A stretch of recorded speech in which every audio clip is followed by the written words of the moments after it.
Wow, and just like that, Jeremiah Cobb is absolutely crucial to this team.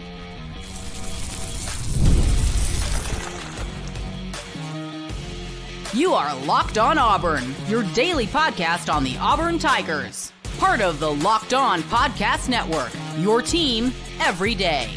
Yes, welcome on into Locked On Auburn, your daily Auburn Tigers podcast. I'm your host, Zac Blackerby, and thank you so much for making Locked On Auburn your first listen every single day. Happy Charlie Tuesday to all who celebrate. We're hanging out with Kyle Rush, also known as the Charlie 5, Auburn message board legend, the man over thebarnauburn.com, as well as host of the Top Button podcast.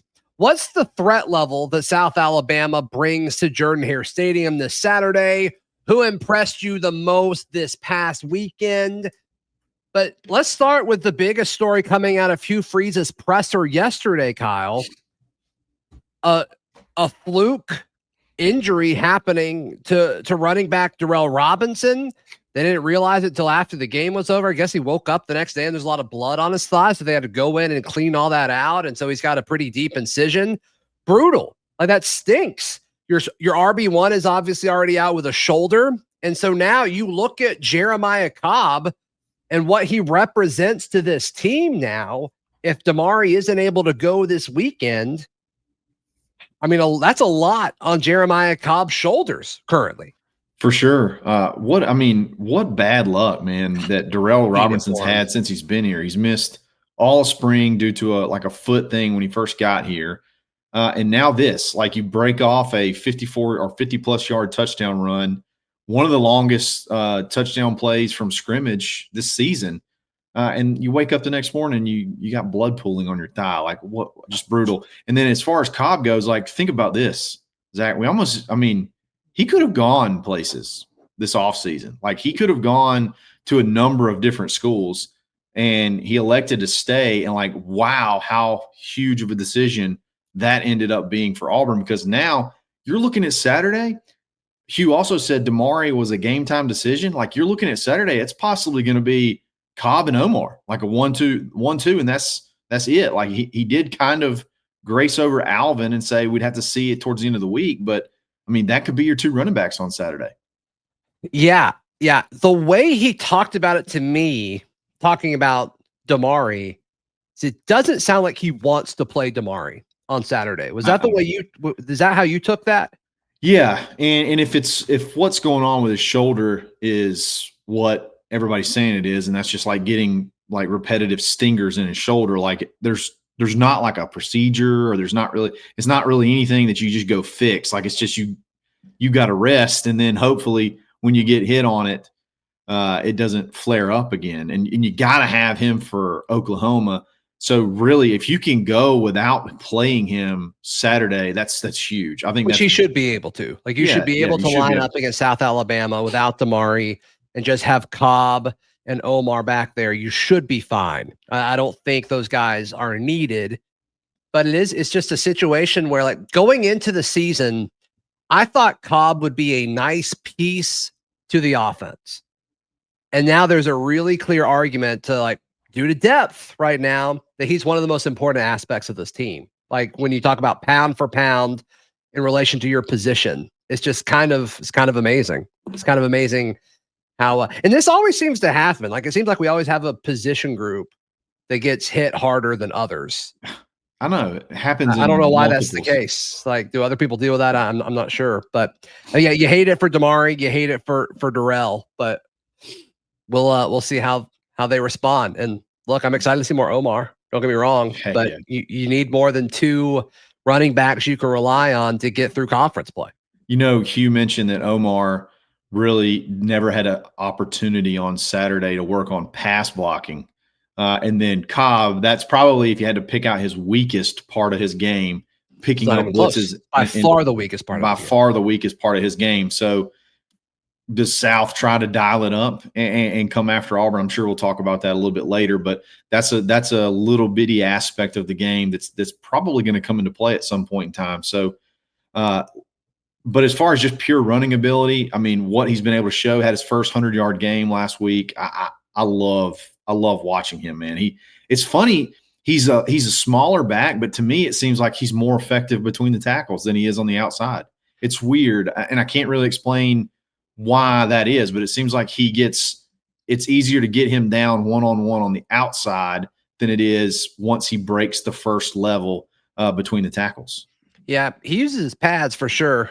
And he does a very good job of staying square. It's tougher to do that when you go, around the edges. But yeah, I just, I don't know. We were talking about it like leading up to it, especially when there was like all this Omar Mabson hype in fall camp and Durell Robinson hype throughout fall camp. Yeah. Where it's like, okay, like I think there were a few people that wrote about him playing slot receiver some when Auburn's slot receivers were banged up throughout fall camp. And it's like, okay, is he going to be the gadget guy? It's like, no, he's going to be he's going to be bell cow for a little bit of the time just because, he's your running back currently. How's Darrell holding up? Have you talked to Darrell? Because he loved Durell.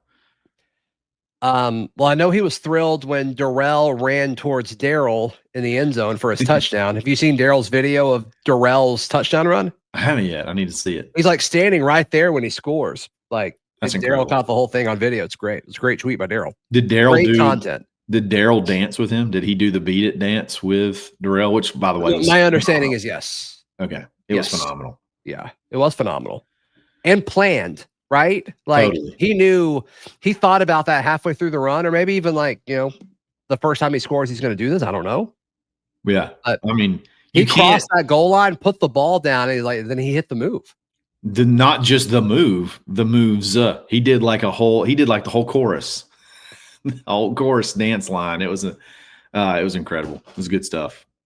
How many running backs get carries for Auburn on Saturday? I mean, if Damari's out, I say 2. I think it's just going to be. We're talking relevant snaps here.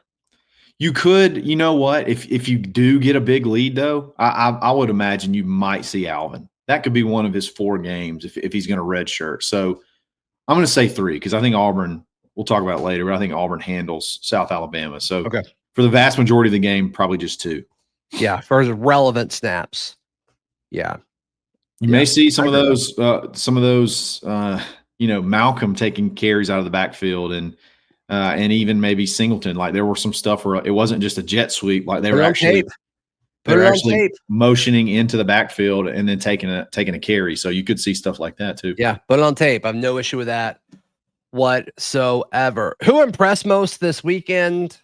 We may have some names that you haven't heard discussed elsewhere. That's next, right here on Locked on Auburn.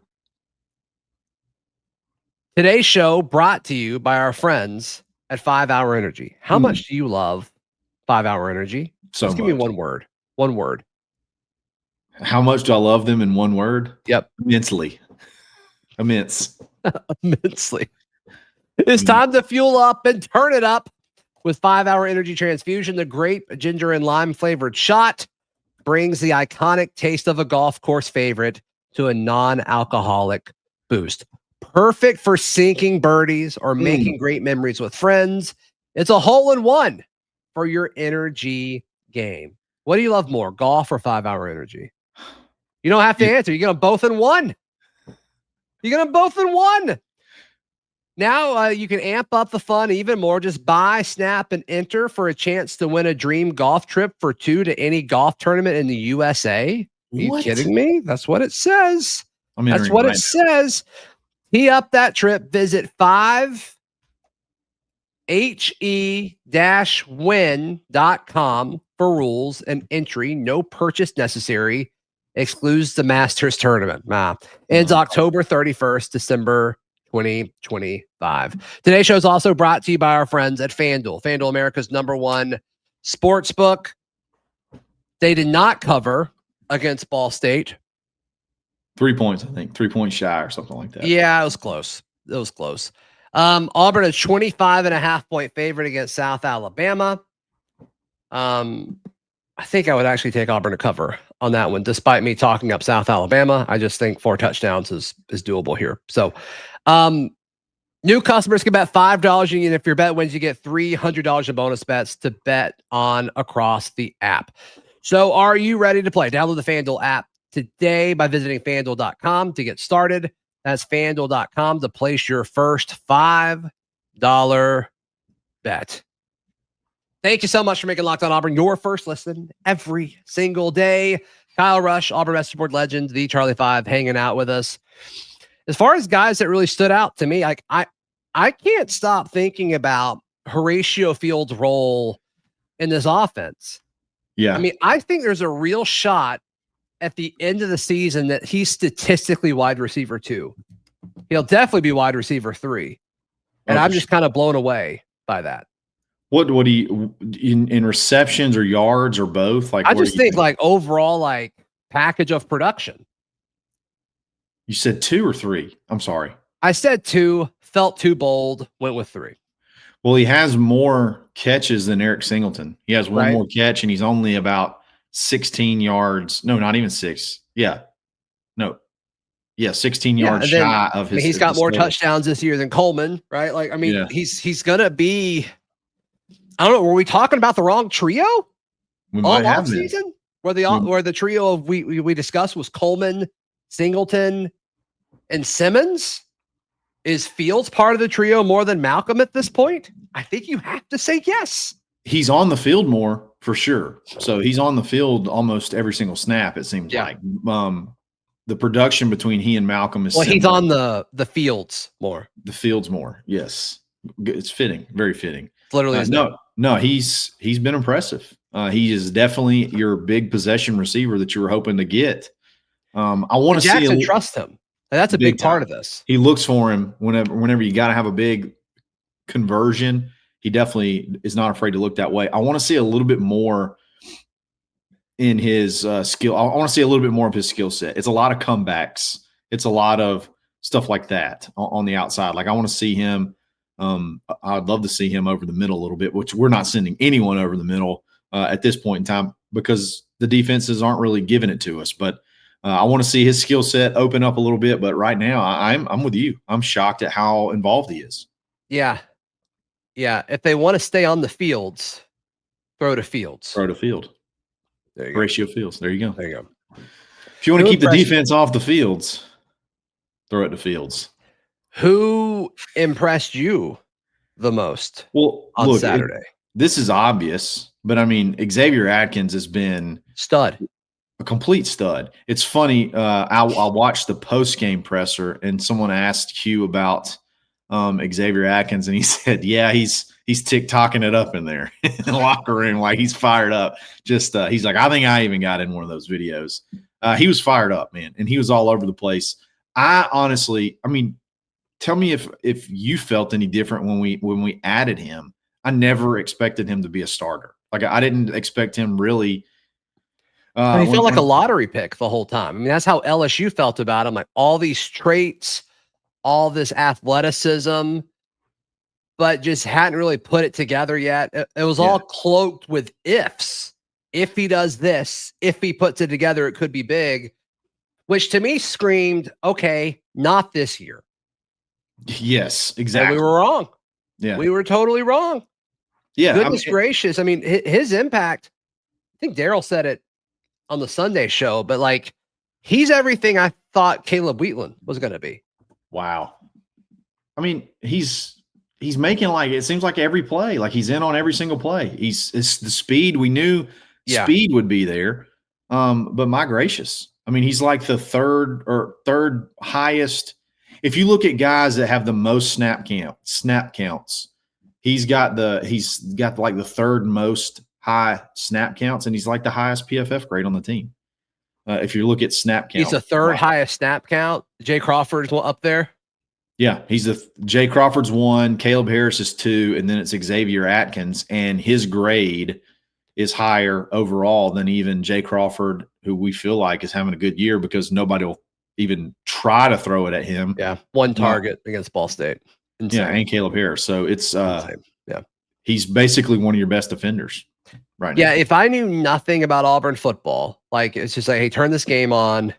You know nothing about the context of any of these players. You're thinking Xavier Atkins is one of the highest recruited guys on the team. You're thinking that. Yep. And what's funny is he's even outshining DeMarcus Riddick, who is not having a bad year by any means, but Xavier Atkins is just making plays. Like he's getting back there and he's making plays and he's finishing off tackles and his speed is incredible. He's just all over the place. I've just been so blown away at his production over the first 2 games. In particular, this last game, he's something special, man. And he's got so much time left. You want to know how he knows like where the ball is going? How? X marks the spot, baby. I was waiting for the punchline. I knew it was coming. That was pretty good one. Yeah, that was pretty good. It just came to me. Yeah, X marks the spot. Yeah. And it just let's just let that sit for a second. Just so happens. Before we move on to somebody else who impresses, let's just let that sit for 1 second. That was good. Just so happens the X is on the ball carrier most of the time. And that's right. And he gets it done. Right. So that's good stuff. Jay Crawford, because I can't go. I've talked like Jay Crawford. I haven't been able to talk about as much because like shutdown corners are kind of boring because they just kind of go over there and like you forget about them. I never saw him on the television Saturday. Not one time. Well, the camera work was bad, to be fair. They didn't show all sides of the field that often. I understand, but like I legitimately don't think I don't know that there's video evidence that he actually played Saturday because I got you. There was no opportunity for him to make a play. They never even remotely tested him. Give me one more name that surprised you. Don't say like somebody that everybody else is saying. Yeah, Bryce Diaz and Darian's. He was only in for he didn't get a ton of plays. He's playing so much more than I thought he would, though. But he is playing a lot more. He's another guy where like when his time comes, it's going to be fun. It's like, oh, he's playing as a freshman. And here's a cool thing. There was one play in particular. He was on the field and Eric Winters was on the field. Okay, and in linebacker, when a play starts swinging wide, they have to attack from the inside out, and then the DB attacks from the outside in, and then basically you meet in the middle. I mean, if everything works perfectly and you do what you're supposed to do, and you saw two true freshmen go out there, and there was a play out wide. Bryce took the perfect angle, chased him directly into Eric Winters, and they both made the play right there in the backfield. I believe it was a tackle for loss, and I was just like, man, that's 2 true freshmen that are ball knowers. That like they get ball and they understand how to go. They know ball. They crush Ball State. Ball is not a thing. Yeah. All of those things happened, and it was in that one moment. That's actually what the new pyrotechnics are. With Eric Winters and Bryce Diaz. Oh, I love it. Tackling a guy at the same time. That's all it was. That's actually, oh yeah, you're right. That's all it was. That's all it was. That's all it was. It was the glimmer from their helmets. Baby. Let's go. I'm just going to randomly insert that throughout. What? X marks the spot? Yeah, just randomly. Milkshakes for Jackson? I don't know. Okay. What else are we talking? Oh, South Alabama, the threat level. Is this a trap game? Some Auburn fans think so. I think you got to respect South Alabama. That's next right here on Locked On Auburn. Today's show brought to you by our friends at Game Time. Can you imagine buying a ticket and not using the Game Time app? Nope. No. You want to go see the Auburn Tigers this Saturday? You can. You can do that. You want to go see them in Norman? You can do that too. Download the Game Time app. You can toggle in all-in pricing. You can see the view from your seat, and you can save money buying tickets to see the sport and team we all love. Take the guesswork out of buying college football tickets with Game Time. Download the Game Time app, create an account, use code LOCKEDONCollege for $20 off your first purchase. Terms apply. Again, that's promo code LOCKEDONCollege for $20 off. X marks the spot. Swipe, tap, ticket, go. Download Game Time today. Today's show is also brought to you by our friends at Kia Autosport of Columbus. Can you imagine not driving a Kia right now? No, never will. Nope. Can't imagine. I also can't imagine buying a car anywhere other than with our friends at Kia Autosport of Columbus. Yeah. Go to Columbus just off of Whittlesey Boulevard. Say, hey, I heard about you guys on Locked On Auburn. X marks the spot. You just say X marks the spot. You just save $500 off your new Kia. You also can save like $3,000 off of MSRP on select 2025 Kia Sorento models. I don't know how they're making money. No clue. But that's not your problem. That's not your problem. So head over to KiaAutosportColumbus.com or go check them out today. Let them know that Locked On Auburn sent you. Thank you so much for making Locked On Auburn your first listen every single day. X marks the spot. South Alabama heading to Jordan-Hare Stadium. I think this team is a tier above where Ball State was a week ago. I think that's fair. I do think it's fair. They're just a little bit of a step up. Sure. Yeah. Yeah. Hugh Freeze talked up this team yesterday, talked up the athleticism of their quarterback, talked up the receivers, complimented the O-line, but then it's like for G5. And I'm like, then just don't say anything. Just don't say anything. Solid group of five. That's not a compliment then. Yeah, solid group of 5 team. They are. Yeah. I don't know. Like, yeah, and some of their guys are like former SEC guys, like they're talented. It's like, okay, all right. And then he kind of kept referring to the defensive side of South Alabama, muddying it up. It's about to get dirty on Saturday, guys. A lot of mud. There's so much mud. When I think South Alabama's front 7 on defense, muddy. Muddy. Muddy. Rinse off the mud. Why are y'all so dirty? You are going to have a bath after that game. That's right. So X marks the spot. It's going to be hard to find the X because there's so much mud, but it's going to be there. It's like an truly old-fashioned like treasure hunt. You're going to have to dig on a beach somewhere. But it's mud instead of sand. Hey, longer spikes definitely needed because of the mud. All right, enough mud jokes. He did say it like 3 times. So. Yeah, no, he said muddy it up for sure. And then he was talking about Cobb, like, shouldering the load of all this. And it's like, pass protection, but then muddying it up. That's going to be a thing. True. Name a muddier front 7 than South Alabama. You can't do it. You can't do it. I've been trying to think of a muddier front 7 than South Alabama. I can't do it. I'm on Google right now, and it just continues to tell me South Alabama. Hey, Chat GPT, muddier front 7 than South Alabama. There is shut down. The app force quit. It deleted itself. Yep, that's right. It's incredible. Look, there's a lot of people. There's a lot of people that are trying to make this game a lot more than it is. Look, Auburn should score 40 plus points on South Alabama. Period. I mean, they gave up 21 points to Morgan State, which is not even a state. To who? Morgan State. That's not a state. Not even. There are 50 states. Morgan is not the name of not it. even a territory. It's not. How many people are just like, no? Not again. I thought the Ball State thing was done. Yeah, they averaged almost 5 yards a carry on South Alabama. Tulane averaged over 5 yards a carry. Hey, we're pretty good at running the ball, even though we're going to have some running backs out. I think you take this game as a dress rehearsal. Like, I don't think this is a game where you go out and you're working. Yeah. You're working on things. Like, you go out, you game plan for South Alabama, and then you go out there and you beat their tail.